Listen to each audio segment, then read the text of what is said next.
everybody, it's Melissa Feetsum, and I'm going to show you how to add a contact form to your blog post. So we're going to go over here and click on Site and Posts, and then add a new post. You can title your blog post anything you want.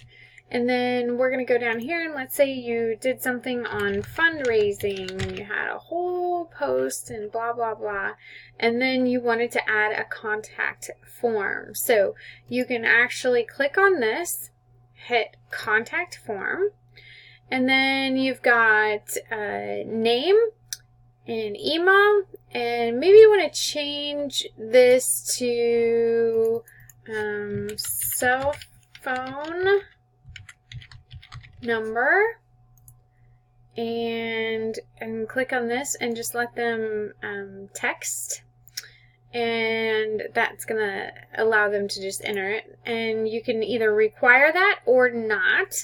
Let's say here we want to edit this one to say what, because we're doing it for a fundraiser, what organization are you raising funds for? So you can really just put anything that you want here. And so text area, you can put required, you can add a new field, you can do whatever you want. I wouldn't make it too long, but then you would just hit insert, and you're going to see this right here, and then they just hit submit and you get an email, and anytime that anyone fills this out, and it'll have all the required information. It's pretty cool, pretty easy.